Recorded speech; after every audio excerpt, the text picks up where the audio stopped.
Since 1887, the Stonington Free Library has been a center for knowledge, ideas, creativity, and entertainment.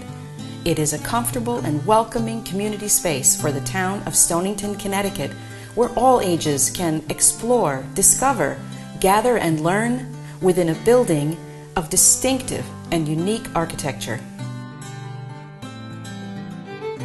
This video program is an evolution to expand the offerings of the library to share directly in your home or organization.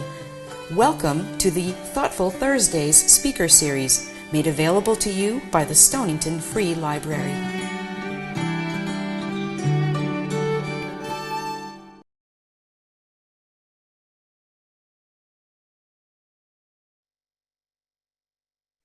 Okay, thank you. Thank you so much.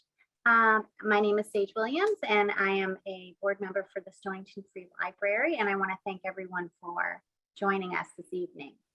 Noreen Kepple has been gardening on her Stonington property for well over 35 years. She knows this town, she knows the native plants, she knows the animals and the pollinators that live here with us, and we're just very lucky to have her doing a presentation for us this evening. Noreen received her URI Master Gardener Certificate in 2012 and has been sharing her knowledge about the importance of pollinators and gardening in general ever since.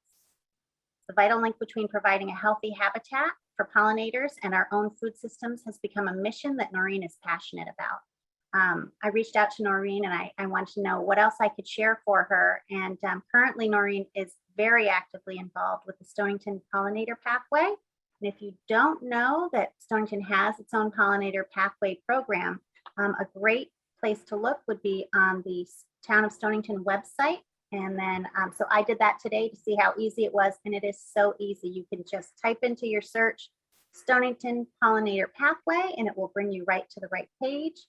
It's also on the stonington-ct.gov site under residents and community services.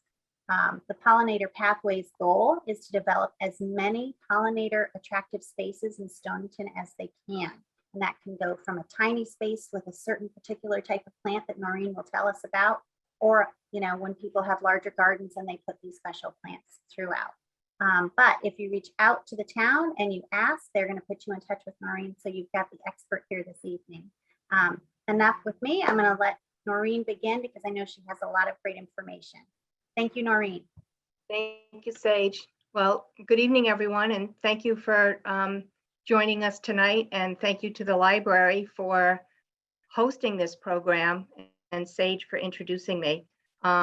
Today was the quintessential gardening day, and I actually had my reservations about doing this program on October 21st because I had anticipated first frost, and that hasn't hit us yet. And that's both good for us because we can keep gardening, but kind of also bad because it tells us the effects of climate change and what it's doing to our planet.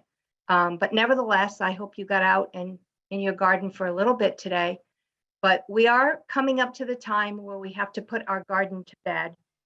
And I want to welcome you to the URI College of Environment and Life Sciences and the URI Cooperative Extension's webinar Learn at Home series. So mine is only one topic that they have on their webinar series. There are many topics to learn about, and they again are on the URI YouTube webinar series channel. And so if you have any other ways of educating yourself, that's a wonderful way to do it. So be sure to check them out. Just a little bit about URI before we get to the program. URI is a land grant institution, which means that it has a three-pronged mission: teaching, research, and extension. And cooperative extension is the arm of the university that brings science-based resources out to the public, and it exists in every state in the United States. And at URI, we focus on 5 strategic areas, which are on your screen: land stewardship, food systems and agriculture, and that's the one we're currently in. We generally spend 3 years on each topic, and that's our focus. The next is water resources, energy efficiency, conservation and renewables, and healthy lifestyles. And URI Cooperative Extension is committed to helping all Rhode Islanders and beyond, so that includes us in Connecticut, through its webinar series, and we hope to improve the quality of life, livelihoods, and the health of our environment. Please help us ensure that we are reaching all who might benefit from this information by sharing our webpage and social media profiles with your friends and family and other networks. And now we will, little housekeeping. I don't think there's a survey. I think when this first came out, there might have been, but if there is at the end, then if you would like to fill one out, that's great. So now we come to the program. So fall is upon us. We can feel the air is turning crisp and the days are getting shorter. But now is the time to clean up our gardens. But first, I want you to take a walk around your space and give it a close look and ask yourself these questions. What was successful and what was not in your garden space? Are there any holes in your garden where maybe you could plant something new? Have any plants grown beyond their space and have to be divided? Can you attract more pollinators by choosing native plants? After the heat of this past summer, are there places where maybe you would consider more drought-tolerant plants and use less water? Now is the time to make these changes. Do not wait for the first frost, because if you're like me, plants will turn brown and die, and then you will forget what they are. So you want to look at your garden in bloom. As you evaluate your garden, take the time to see the monarchs and the other beneficials getting as much goodness from the blooms that they can. I counted 5 monarchs in my yard today, still have lots of flowers blooming.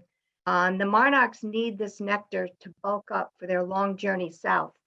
Many of the monarchs that we see now, almost all of them, are the 4th or 5th generation, and they don't reproduce. Right now, all their job, they're a little bigger than their kind of other generations. Their abdomens are bigger, their wings are bigger, because this literally is the generation that flies down to Mexico in the fir forest. And then they hang there for the winter, and then they start their journey north again in the spring. So they're trying to get as much nectar.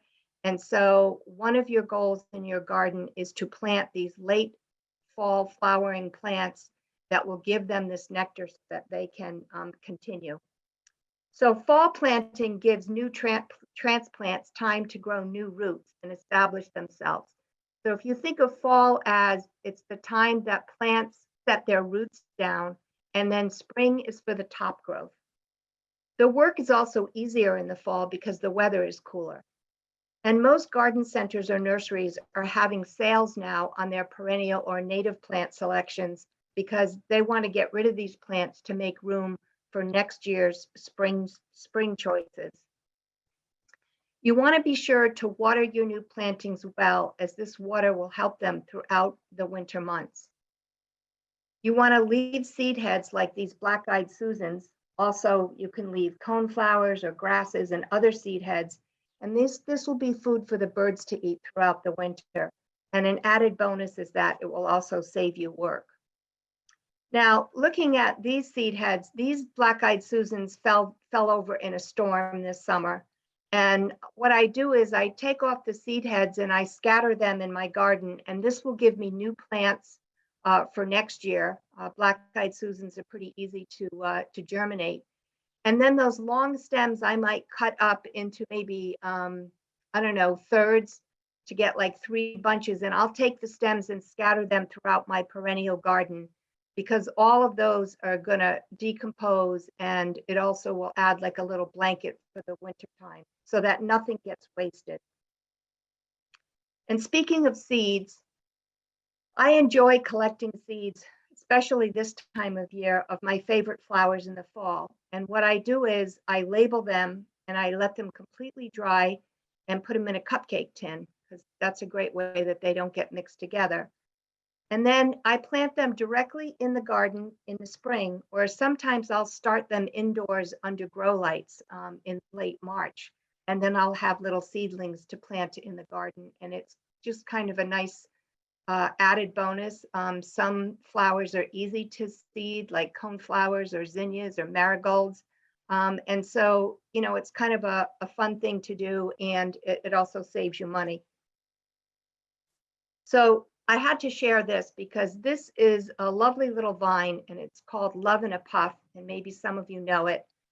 And if you look closely, it has these delicate ferny leaves with these teeny, teeny white flowers kind of down in between the two puffs.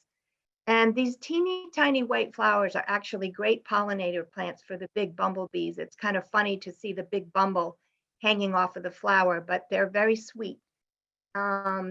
And they grow to about 3 to 4 feet tall. They're great in a container, but they definitely need to be trellised because they're a vine. But the added bonus is that it produces these exquisite lime green puffs that look a little bit like Chinese lanterns. And if you have not grown it, please try it because you will not be disappointed. But wait, there's more. When the seed pod dries, you pick it and then you open it. And on the inside, there will be these 3 black seeds. And on the seeds, nature has put a perfect white heart. And this is just one of my favorite plants. Love in a Puff, so cute, right? These can be dried and put in a seed envelope, and I like to mail them to my friends around Valentine's Day, so they can share them in their garden. Now, native plants, these are great for choice for pollinators, and they're great to put in the ground now because native plants have very long roots. So they're good for soil erosion. They help us filter water. So it's good for the filtration system in our yards. And these plants will all grow in clumps. So they're not going to spread like all over your yard. And some of these include swamp milkweed, which this summer I found was a favorite for the monarchs to eat instead of the regular milkweed. I found many of them in my garden this summer. There's the orange asclepia, which is also a milkweed, purple aster, liatris, and verbena bonarensis. And all of these plants will attract monarchs, swallowtails, skippers, and all kinds of native bees and beneficial insects. They're really the workhorse of native plants. And as I said, they will not take over your garden, and you can also leave them up all winter.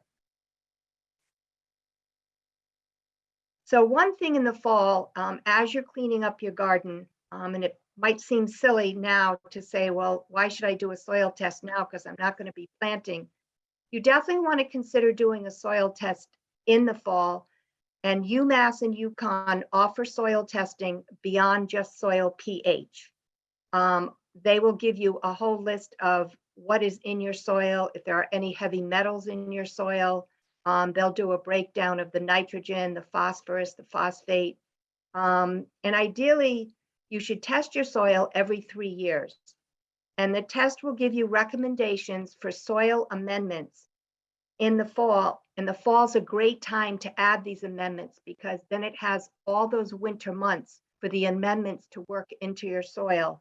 And then you're just ready to start planting. If you wait till spring and you add amendments, well, then you kind of have to wait a little bit. And, you know, we don't want to wait in the springtime. We just want to get planting. So the instructions for the soil test, this is what it looks like from UConn. It's pretty straightforward. And you can test for different samples. You can test for flowers or for vegetables or for fruits or even for a lawn. Each sample costs $12. And that's really a small price to pay because you have to think of your soil as the foundation of your house, as you would the foundation of your house. So if you don't have healthy soil, you're not going to have healthy plants. And the soil test can really help you prevent problems in the future. So now we'll get to the garden cleanup. This is my perennial bed. This is what it looks like pretty much now. The first thing I'm going to do is I'm going to water my perennials before I put my hose away. So that'll happen probably over in the next week before that temperature dips. And your flowers will really like this water because they store it in their roots for the winter months. And after a killing frost, you want to pull any annuals from their pots and discard. We'll talk a little bit more about that. You can see some of the annuals there in the pots. So you cut down the perennials at least halfway, or some people just let them stay. Especially if they have hollow stems, you want to leave them up because the bees, and they're all different size bees, but the bees, especially the small ones, will use them to winter over in. And then you can just pull them in the late spring before they begin to grow again. But you don't want to pull them too early because native bees may not come out on the first warm day. It takes us several warm days for them to emerge from where they're resting for the winter. So the annuals, I discard the roots of the annual. So if you look at this pot, the roots probably go halfway down, but in the bottom of that pot, there's still really good soil there. So because I'm a thrifty gardener and because I have a lot of pots, I take that soil and I throw it on a tarp or in a bin, and then I save it. And then next spring, I will just mix this soil with maybe some fresh soil that I'll get, and I'll add a slow release fertilizer and some sterilized manure. And then my container plantings are off to a healthy start, and I haven't started all from scratch again. So that might be something that you want to consider. In the veggie garden, just a note on that, it's been such a great fall that my veggie garden is still producing. And right now I'm still picking peppers, Swiss chard. The Swiss chard will probably go till maybe the end of November, beginning of December, because it likes the cool nights. Carrots, leeks, and spinach. So, fall is still a great time to put in some cool weather crops, and we'll talk about that too in a minute. But some veggies will produce through the fall, the ones I just mentioned, so you just keep picking. So I went out the other day and I picked 12 peppers. I put up 50 jars of sweet bread and butter pickles this year because my cucumbers just kept coming and coming. And that again goes back to healthy soil equals healthy plants.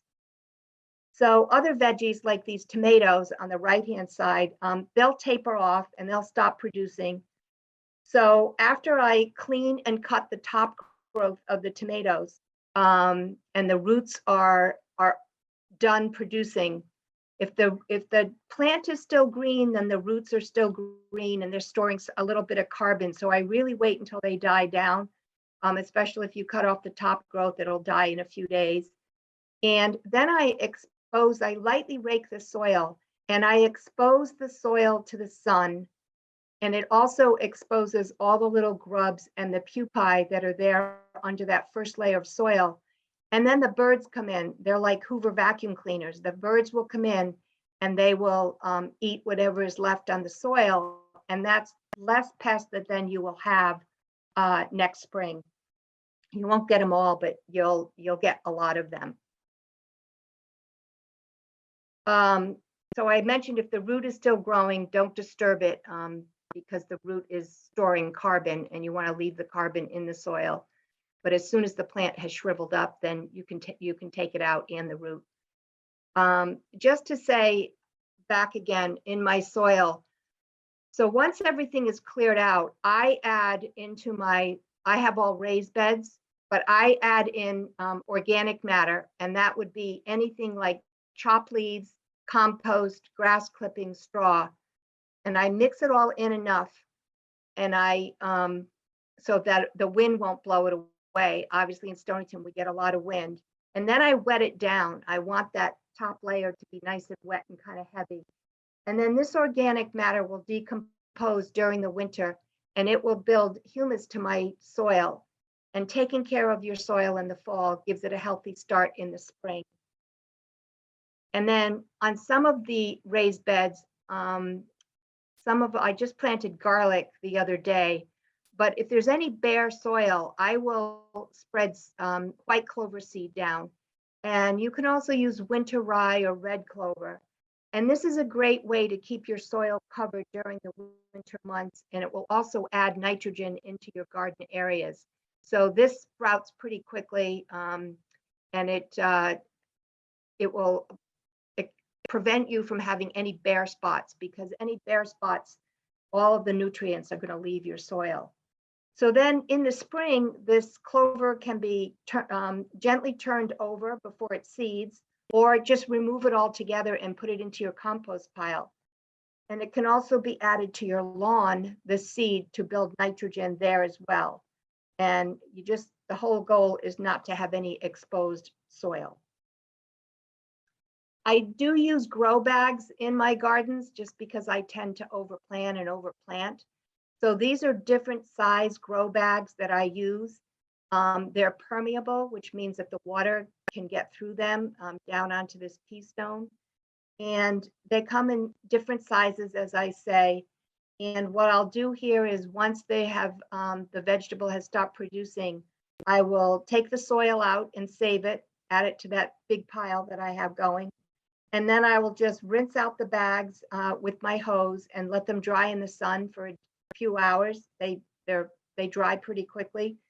Then I fold and pack them away, and these bags last quite a few years. These bags that I have now, I've had them for like 5 years, and I'm still using them. So if you have a small space, grow bags are definitely the way to go, and you can arrange them so that they look nice and they look pretty. And I just got mine on Amazon, just so that you know that. Another good thing to do is compost. Any plant debris can be put in your compost pile, but you don't want to place diseased plants or weeds. They'll go in the trash. And I just want to remind people that the compost recipe is 3 parts brown to 1 part green. And brown is dried leaves, pine needles, or dead plants. And then green would be grass clippings, kitchen waste, or still green plants. And this is a meaningful way to keep organic matter into your garden. Now the flower beds, after 2 or 3 killing frosts, the plants go dormant. And so you'll want to protect them with chopped leaves or mulch. And some gardeners use evergreen branches, and this helps to put the nitrogen back into the soil. And a good mulch layer also prevents early buds from forming in the spring when we do get one of those random warm days. And then in the spring, you can remove this layer after a few warm days in a row, and then that ensures that the native bees and beneficial insects have emerged. And I just want to make a little plug for leaves. I know fall is coming and you hear all the leaf blowers. I actually look for leaves because I want them. I mean, you don't go into a forest and see a forest with a bare floor.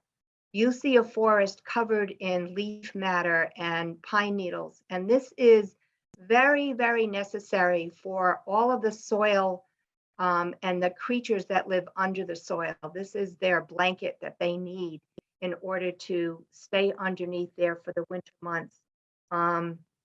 And maybe someday we could do a whole talk about soil and how important that layer is.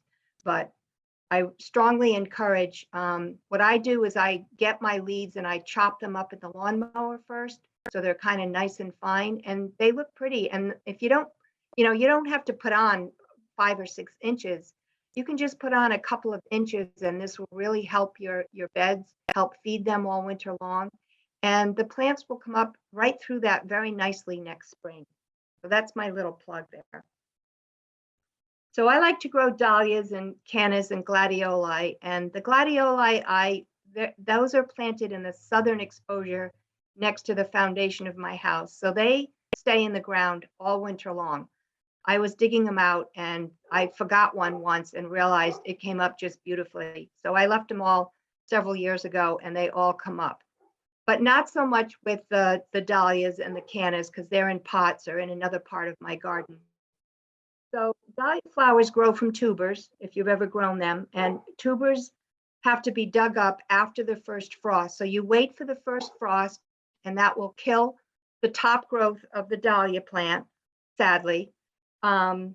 And then what I do is when I dig them up, I brush the dirt off of them with an old paintbrush.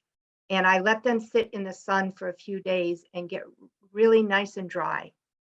One year I rinsed them with the hose, and that was a complete mistake. And you learn from your failures. The next spring, all my tubers had rotted out because it was just enough moisture in them to just seep into them all winter long. So then you take those tubers and you pack them in open boxes. And I talked to someone from the Dahlia Society, and I asked what they used, because I've used peat moss or wood chips. And what they use is they use vermiculite. So if you want to try that, then you keep the box top open, store it in a dark, humid place so they'll not freeze. So about 40 to 50 degrees until spring. And then you want to plant them as soon as the soil is warm enough in the spring. And you want to make sure that each tuber has at least 2 or 3 eyes so that it's nice and healthy. Now, herbs, some of them are such as chives and sage and oregano are perennial. So they will die back, but they'll grow up again in the spring, especially if they're planted near rocks or in a southern exposure. But other herbs such as rosemary or tarragon or basil, they are tender and a good frost will kill them. So to enjoy fresh herbs during the winter, I cut many of my cooking herbs before the first frost. So that's going to happen in, I'm going to cut mine soon in the next few days, probably over the weekend. And then I store them in a brown paper lunch bag. I don't wash them. I label the bag, tape it with freezer tape, and I just keep it in the freezer, and I have fresh herbs to use. They'll kind of freeze a little bit, but the taste is still there and it's superb. And if you've cut enough, then you'll have fresh herbs to last all winter. So that's a nice little tip if you want to try that. Fall is also a good time to take cuttings especially of scented geraniums or begonias. And what you do is you cut the top growth, not the bottom, because that's older. You want that top growth where that leaf is nice and fresh. And then you dip the stem in a rooting hormone. It's a little white powder. And you stick it in a glass of water. And in about 10 to 14 days, it should develop new roots. And then you can take that cutting and put it into a pot with potting mixture. And you'll have a whole new plant ready to go next spring. You just have to keep it in a sunny location, water it during the winter, and you should be good to go. So that's a fun thing to do.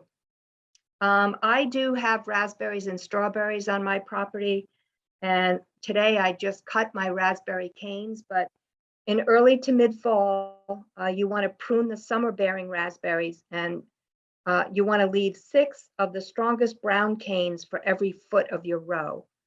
And the fall-bearing raspberries, they can be pruned right to the ground, and they'll just send up new canes next year. And I have my raspberries in a raised bed, believe it or not, and they behave very well there. Every now and again, one of them roots out and escapes, and I just dig it up. And if I get the whole root, I put it back in the bed. But I picked fresh berries for a month this summer. So don't let raspberries or strawberries, don't let them scare you, because they're a great little crop to have. There's the strawberries. I learned from my chipmunks that I can't plant them in the ground because the chipmunks will come and take a bite out of every ripe strawberry. So what I do now is I plant them in this big black iron pot, and I make sure that I pick off all the dead leaves. And then if one of the mother or the older plants is older than 3 years old, I just get rid of that because that won't produce very much. But I take the babies and I plant the new babies in, and that ensures that you still have a crop from year to year. And I will cover this with probably straw or chopped leaves for the winter. And I did this year have to put a light fencing on top of it because the chipmunk, just clambered right up the side of it. But for the most part, I got a really good crop of strawberries this year. So for your pots, if you're like me, I like my annuals to go along with my perennials. So I have a lot of pots at the end of the season to take care of. And so you want to brush out your containers with any leftover soil and then wash them. And they recommend that you wash them in 9 parts of water to 1 part of bleach. And then you let them dry in the sun, and that just gets rid of any fungi or bacteria that might be sticking to the pot. And then I tend to have pots that are close to the same size. And one year I spent way too long trying to get them out because they stuck together. So I decided that I would put newspaper in between my pots to prevent them from sticking. And then you want to store them in a dry place away from freezing temperatures, especially the terracotta ones. Same with the tools. You want to wash any soil from your tools, let them dry, and then I wipe them down with vegetable oil, and this prevents any rust buildup. And then because I sometimes like to garden early in the season to get my peas in or my lettuce, I will put the tools that I use the most in a bright colored beach bucket. This yellow one works just fine for me, and I put it in sand. The sand keeps the tool nice and sharp and clean. And I also can see it in my garden shed. My eye goes right to it, and I have to stand there and say, where did I put my trowel? So that might be something that you might want to try. Hoses, you want to be sure to shut off any outside water faucets before the first frost. Unhook your hoses and make sure you drain them, because any water that's in them, they will freeze, and then that will crack your hose. And then bundle and store, and sprinklers also should be free of any water and hung to dry. And I don't know if any of you have rain barrels. I have rain barrels, and so a note on rain barrels, I only use my rain barrels to water my ornamental plants, not your edibles, because birds do go to the bathroom on the roof of your house or your garage, and that water will drain down into your rain barrel. So just be careful that you're only using it for ornamentals or for a pond. And so what I will do is open up the spigot, drain the water out, really water some of my overwintering plants well. Then I will turn the barrel upside down, and I will store it that way to get any water that's below that little water line to come out. And then that spout that you see above the rain barrel, I will replace that with a flexible rain gutter that's long and plastic. You've seen them, it's kind of like an accordion. And that will go behind the barrel and all the way down past my driveway so that I can divert the water and not have the water standing near my foundation. So just be careful with that. Spring is also, fall's a great time to put in your spring bulbs. This is when you should plant them. I just did this week. This ensures, again, those bulbs will develop their roots to be ready for top growth for the spring. And irises can also be dug up and divided now too. And then you wait for the magic to happen in the springtime. Here's what I was talking about some of the crops that you can plant. So August is a great time. You would think, well, I don't want to be planting seeds in August, but it's a great time to plant Swiss chard, carrots, peas, lettuce, or spinach, because many of these crops produce better in cooler night temperatures. And then some people will actually get these flexible hoops and cover maybe the chard with a row cover. And they might be picking Swiss chard all the way through the winter time. As long as the snow doesn't hit and those row covers keep it off the plants, then you're good to go and you can still pick. It's pretty amazing, really. Houseplants, I do take my houseplants out at the end of May. I put them under the shade of a tree and they pretty much double in size. Some of the begonias that I start, like the Rex begonia up in the left-hand corner, I bring those in. And what you want to do is bring them in probably now from their summer residency, take off any dead leaves, repot any plants that might have outgrown their space, And then you want to keep them away from your other plants for at least 2 weeks to determine if they are pest-free when you bring them inside, because you don't want to be bringing pests into your house. And to ensure that, I spray all of my house plants with this insecticidal soap. I spray it on top of the leaves, on the bottom of the leaves as well, because that's where those little microscopic bugs like to hide. And I do it outside, and I leave the plants then outside for a few more days just to dry off.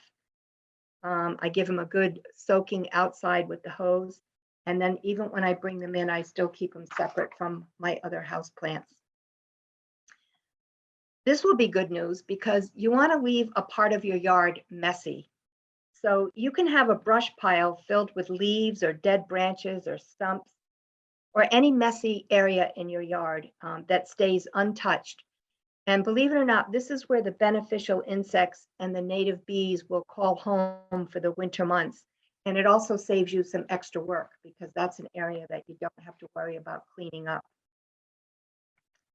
Your lawn, we're all tired probably of having our lawn cut or cutting it ourselves.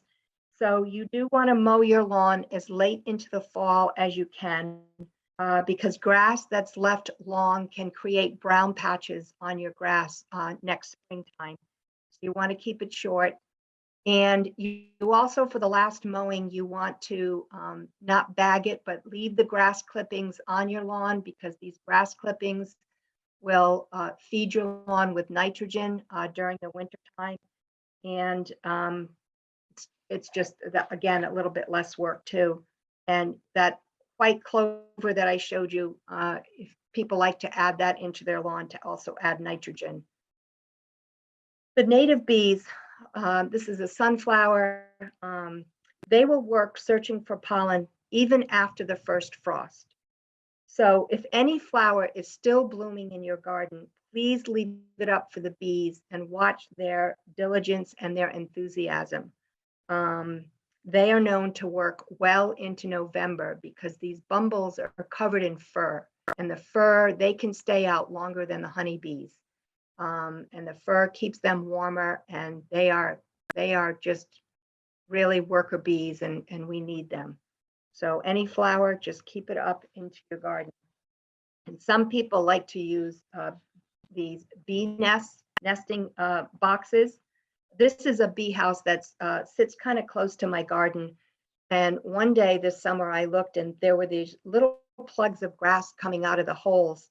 And this happened around the end of July. And when I researched it, sure enough, it's a grass carrying gentle pollinating wasp. And what it does is it will put dead insects into the back of the hole, lay its egg, and then plug the hole with these grasses. And then the larvae will hatch in the spring and then push out the grass, and then they're off to do their thing.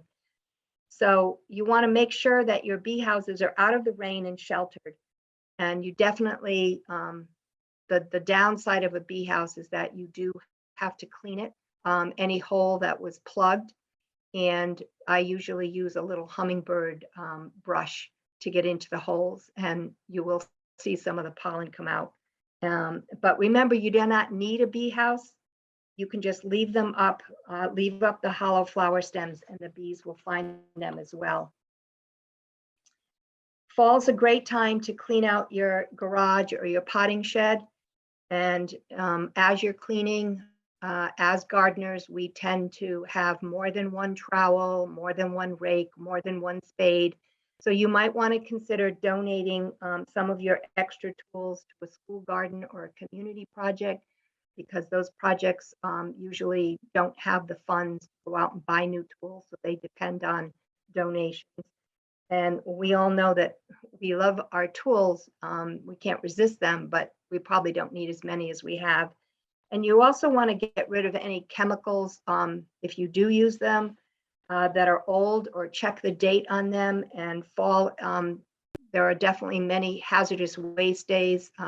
Just go on Town of Stonington to find out what day is the hazardous waste day. And if you spend the time organizing now, you will be able to spend more time gardening in the spring, and that's really what we all want to do. So I want to thank you for joining me tonight. I hope you learned a little bit about how to put your garden to bed. And when all these tasks are done, enjoy putting your feet up and preparing for the winter and the next gardening season. Thank you. This is, if anyone's interested in becoming a URI Master Gardener, they are accepting applications up through November. I'm not sure this year if it's just an online course. The last 2 years have been online. This year may be an in-person, which means that it's once a week down to URI for 14 weeks. And URI does have gardening resources for you. Their environmental hotline the number is down at the bottom, and the gardener at uri.edu is a great way to get any gardening questions answered. Thank you for having me tonight. Thank you so much, Noreen. You're welcome. There was so many gems in that. I'm going to watch the recording myself so that I can take more notes. We did have a question in the chat. Let's see, I think you addressed some of it, but the question is, what should I put on my garden beds for winter? Mulch, cardboard, or hay? And also, what to do with hydrangeas? Cut back completely, only cut dead heads, or do nothing? Okay, I'll take the how to protect your garden. So I don't know if I would do cardboard because it might smother.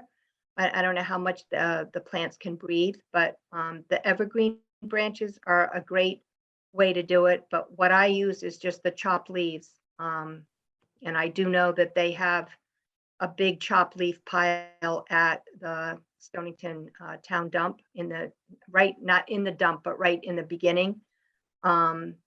Just be careful that there's no rocks or glass in those leaves, but they gather up the leaves. And ask your neighbors for their leaves. And like I said, if you just chop them up in the lawnmower, it makes them easier to handle. They break down quicker. And that just gives a really nice blanket.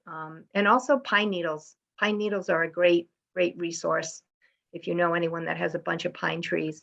And then the hydrangea question, my hydrangeas, I don't touch in the fall.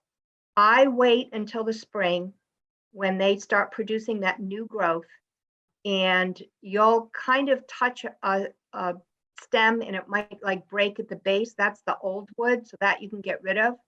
And I wait until the buds start to form on the stem, and then anything beyond the bud is dead wood, and so you cut above that bud.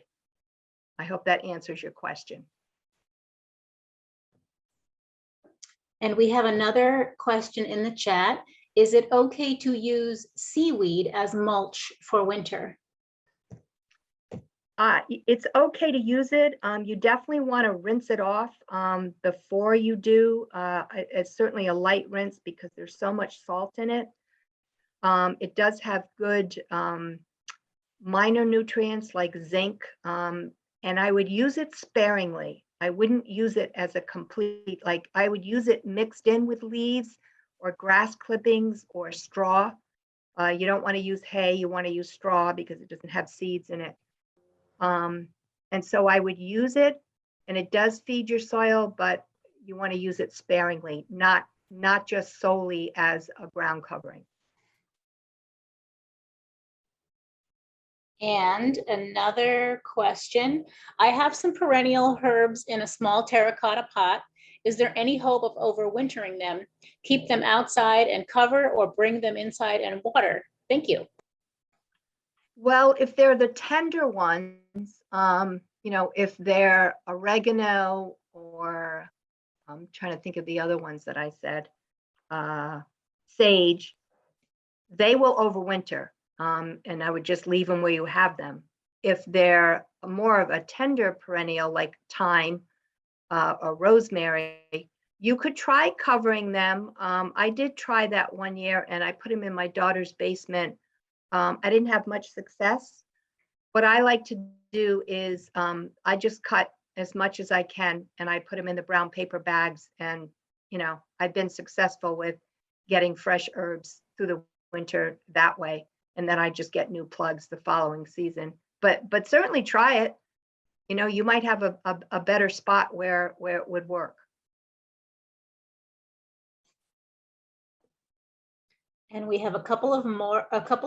I am planting Yep. saffron crocus this year. Any advice or experience? Well, I planted saffron crocus myself just yesterday. So I put mine in a sunny spot. I think that they're, you know, they're pretty easy to grow. I have not tried to get the saffron yet. I thought that I had planted them several years ago, but it was a different kind of crocus. So wasn't successful there, but I mean, the crocus are really pretty. But yeah, the saffron, Crocus sativus, I think it's called. Yeah, and you're supposed to be able to get the little saffron threads and then use it in cooking. So good luck. I think you'll do fine. Another question. I received milkweed pods. When and how to plant? The milkweed pods, you probably, I guess, leave them in the pods. I mean, I'm surprised the pods haven't broken open, but if they have, the seed with the little hairy things, you can just separate that, and the seed can go in a plastic bag, and I would keep it in your refrigerator until about March and mid-March. And then what I did last year is I got a flat, you know, it's about 1.5 inches high, and I filled it with potting soil, and I sprinkled some native seeds, including milkweed seed, on top. And then I patted it into the soil, and I left it out under my red maple tree, which didn't have any leaves, so it was getting enough sun. And I let nature do its thing, because that's what it does in the wild. And I did not get every seed germinated, but I got about 10 swamp milkweed baby plants that I was very happy with, and gave some to some people, and put them in the pollinator pathway gardens for the town.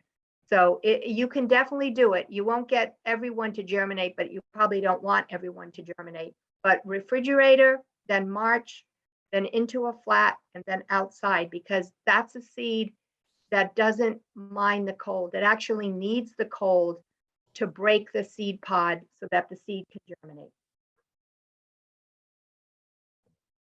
Thank you.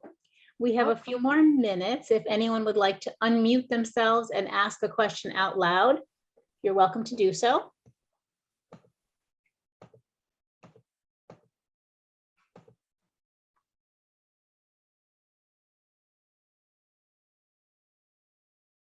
I did share the link for the soil testing through URI.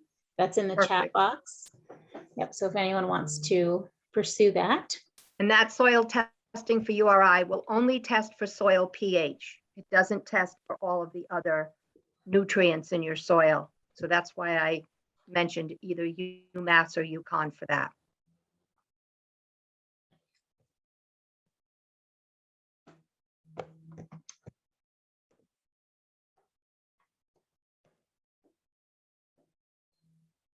And I'll just offer you again the option to unmute yourself and ask a question out loud if you like. And Carla, they can always send their questions to the library once they think about the program, and you know, you can send me their email, and I'm happy to address questions that way.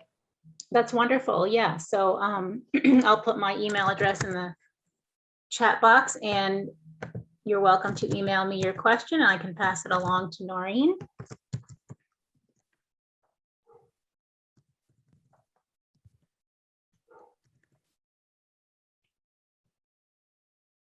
I always have to make sure I've spelled it correctly, because for some reason I like to misspell Stonington. So it's Carla@stoningtonfreelibrary.org. And I apologize tonight to everyone for not using my camera, but I'm on my son's computer and I'm not familiar with it. And so if I touch a button, you might lose me altogether. So figure it's better to have my voice and not my face. Well, we appreciate all of it, and your slides were great. So Good, thank you. that was a great visual. And we have another comment. This was fabulous. Lots of great new knowledge gained. Wonderful. So I think we all agree. And if there are no other questions, we can wrap it up and look for the recording on the YouTube channel in a couple of weeks. Perfect. Thank you, everybody. Happy gardening. Thank you. Same to you. Bye now.